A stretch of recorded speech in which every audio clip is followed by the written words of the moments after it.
Hello out there. Welcome today to our podcast. This is Eric Johnson. This is Aaron Thigpen. Welcome to the Brand and the Source. That's what we are.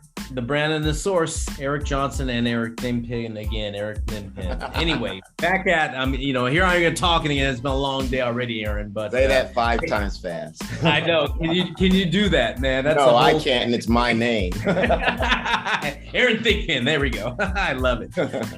Hey, Aaron. The subject today is interesting because we've gone through this next Omicron phase of COVID, right? So our subject we're going to talk about is what has COVID done to the recruiting process now that Omicron is attacking us now again out there in public? What does it look like again? What's the recruiting process look like? There's a domino effect, I think, in essence, with COVID now, because we're not going into we're past year one. What are we going into? Year 2.5? Yeah. Something like that. Or is it 3? I mean, it seems like it's been around a while now. I can't even remember. Wow. There's been a lasting effect, almost, I think, a backup in some instances of recruiting and getting bodies on campus and evaluating talent. And I think a lot of things that, the athletes now have to consider when they're trying to position themselves for the schools that they want to go to. Aaron, there's this thing in recruiting called the transfer portal. And it's always been there in the NCAA. Now it is a heavily used way of coaches getting players to their university. And because of COVID, the rules of the transfer portal now states that you could just transfer just like that. Before, you would have to get like a written letter signed off, you have to go through the NCAA. It's a whole bunch of red tape. A lot more time, exactly. A lot more red tape. It took a long time, and you were going to sit out a year, period. Yeah. Now, with COVID and the expansion of rosters in these sports and the ability to have no more minimums. That means like it used to be 25%, that was the minimum. Now it's down to where it was when you and I were going to school. You're going to have a 1% scholarship or a 99% scholarship. And, guys could give players books and tuition, or they just give them books or whatever, and they can bring them on campus and be part of that 40-man roster. And next thing you know, maybe it doesn't work out the first quarter, the first semester. The coaches can say, hey, keep your books for the year. It's all right. You lost your roster spot. Hey, it's January. I can bring in another guy from the portal, and he's fitting academically, and he's got what I need. Bring him on campus. And it's crazy now. It's what do you usually say, Aaron? The wild west. Yeah. I mean, I looked at, the change in the transfer portal actually being something empowering for athletes. But the flip side to that now is that, just like people hoarding toilet paper during COVID, coaches can hoard talent, and they can stockpile. I won't say hoard, but they can stockpile talent. And, at any point, there's no huge commitment. Like you said, they can give somebody a 1%, just to get them on campus and keep them online until something better comes along, or maybe if circumstances change and now that athlete is out. And so now that athlete has to go back into the portal and find someone else again. So, it could be this whole, what's the game we used to play when you were a kid? And they play the music and you walk around the chairs, musical chairs. Musical chairs, man.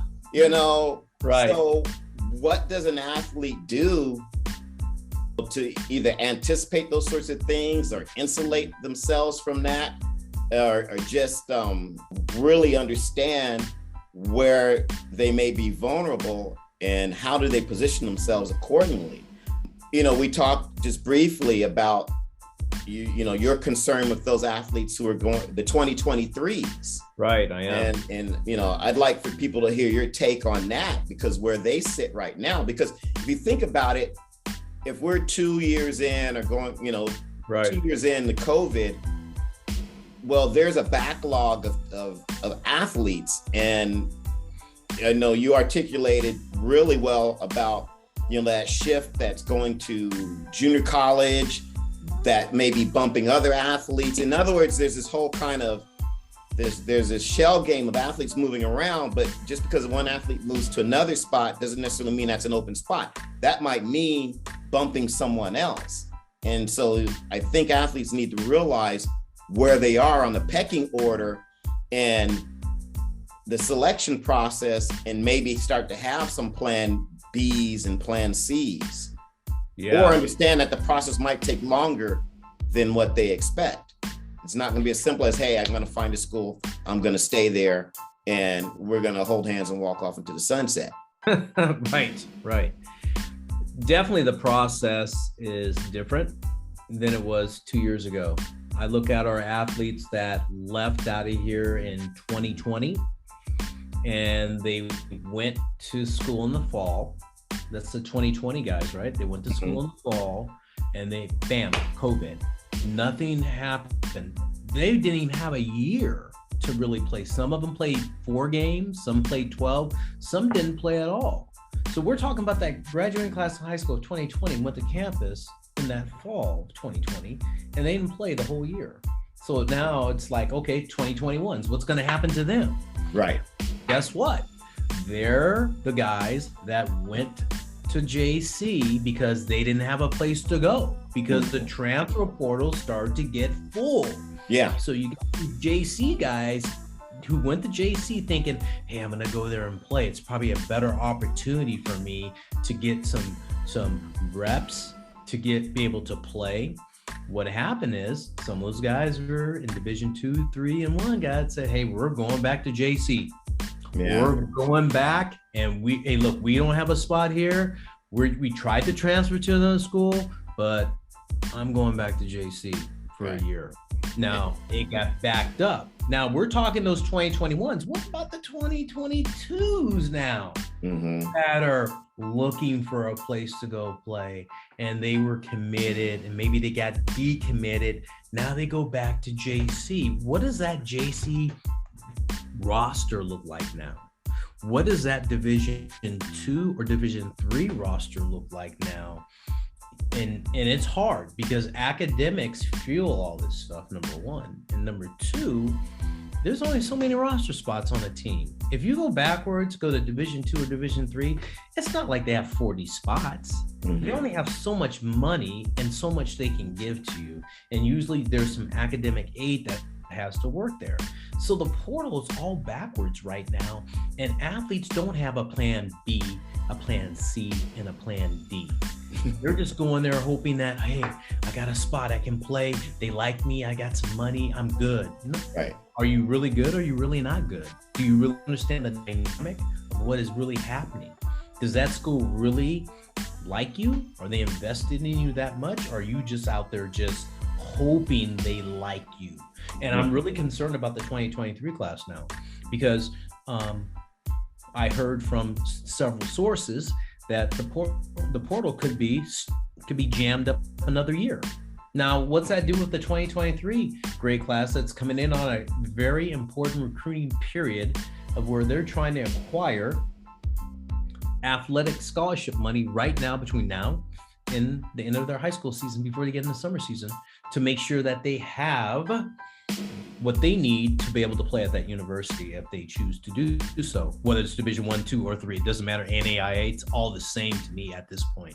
So, Aaron, we have a portal that is really backed up, and I think athletes need to understand that in the recruiting process and understand what the right fit is and how committed are they to their plans, and do they have plan B and C in case things get changed? Because you know what? Until you sign that national letter of intent, Aaron, it is not good until it's signed. And when it's signed, it's a 1-year contract, not a 4-year contract. Now, with that said, Aaron, there are a lot of great universities out there doing a great job and doing it the right way. But I hear a lot of horror stories out there. I do. And, we need to understand that. So athletes out there, parents out there are listening to Aaron and myself, please don't make rash decisions just based on something that looks good. Really concentrate on, your son or daughter's welfare, and does that university like you? It comes down to that again, Aaron. In terms of, how these schools are using the portals, again, what I would think with COVID and, rosters, right. Some rosters getting decimated and athletes having to leave school, and to try and get someone straight out of high school, that process takes too long. So aren't coaches using the transfer portal even more, to win now, to get that extra, couple of guys in, that can help them? And what has that done in terms of maybe the long-term development of, hey, the traditional, route of, hey, let me get this kid out of high school, right? Take a year or two, develop them, and then, that sort of thing. Yeah. Are these universities backed up now and they're saying, well, hey, I don't have as many of these kids up to speed, so I got to go to the, is there more reliance now on the JC athlete or on the bounce back? Because now you can maybe find a more seasoned guy than a high school freshman. And maybe is that a trend that's going to continue? Because now if you've got a portal that is full of talent, and you want to win now, your investment on a junior college guy isn't as much as it is on a college freshman. And you can get, again, it's like a free agent. You can get that instant payoff from that guy and he moves on, and you just go back to the portal, Well, look at this situation, Aaron. Say like you were a senior a year ago, 2 years ago, and you graduated, you didn't play, okay? But you graduated, but you didn't play, and you had another year eligibility. You want to go and get in the master's program. Yeah. And maybe you transfer to this school on the West Coast that has the master's program. You were in the East Coast, you went to West Coast, got a master's program, and you got another year of eligibility. Yeah. Now, you're in the portal. Why wouldn't that coach go get that 4-year starter? Yeah. That is graduated and you got a master's program at university and it's on campus and has another year of eligibility. Right. Why? And you're looking for a third baseman and you can't find one, but you got one in this portal and you grab and you say, okay, I got this guy. What does that do with those younger recruits? Now that young recruit, I got to win now. Look, these are people's livelihoods. They're trying to win games, right? Yeah. So they grab that player and they say, good, here you are. You're on campus now, and that freshman is now on campus, and he's not going to play for you. And he goes, you're going to get redshirted. So he gets redshirted, and then he gets hurt. Now so 2 years, redshirted, got hurt. Yeah. Now he's 3 years on that campus, hasn't played an inning, but he's got 2 years of academics, but he's got 4 years to go baseball. And you got this backlog of athletes like that at these places in this portal. And the teams are getting older, okay? They're getting older. But here's the other side of the story. Eventually, those older players are going to leave. Right.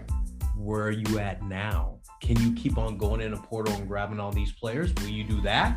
Or will you develop and get some freshmen back in here to retool the process you go on? Because that's the most interesting subject I see right now, is that, are you going to stay old, or are you going to gradually bring in these freshmen and keep building on to what you're trying to do there? Because remember, when you go into a portal and you grab players, or you get some other players that don't know your culture, and you're trying to mesh them in, does it work or does it not work? That's the question. that's why I asked that, because I don't know where coaches are leaning towards, and it's interesting to it'd be interesting to find out, what are these coaches kind of sticking to the traditional process, or they're saying, hey, you know what, this might be a way to win. And as long as there's an abundance of talent or a backlog of talent, then maybe that becomes the new recruiting process. It's just kind of like they talk about, in the NFL, hey, there's some teams who build a lot more through free agency than they do through the draft. Right. Well, I think you're seeing that in college baseball, possibly. I do, because what if you're, been a losing program, then all of a sudden, you're not getting anywhere, and you saying, you know what if I went and got 6 more new players in here that I know could fulfill the need we have here right now. Yeah. And I've got them for 2 years or a year, and I can develop some other younger guys. There's a new way of recruiting. There is a new way of winning games immediately. I call it, immediate gratification of winning games for coaches. Yeah, that's something I think is interesting. Yeah. Okay. So Aaron, this is an interesting subject, and I think it's kind of like wait and see what's going to happen in this next baseball year, though. So. If you got anything, you got any other comments about it, man? It's an interesting subject, and I think we can talk about it and keep talking about it. But you know how we are here at Eric Johnson, Eric Thigpen podcast. We have to wrap things up eventually. Yeah, no, I don't really have anything to add. It's just it's something that athletes should be thinking about, and unfortunately, I don't have an answer. I'd love to have one, but I don't. But you've got to figure out, at least this is what's happening, and put it into your calculations in your recruitment process. So if the right thing doesn't happen, you know how to make the adjustment and pivot. Well, group, hey, thanks for listening in today. This is Eric Johnson. And this is Aaron Thigpen. This is We'll talk to you guys later. Be sure to check out our podcast if you'd like to view it on YouTube. You can check it out on our YouTube channel now, The Brand and the Source. And stay tuned, guys. We'll see you. Yep.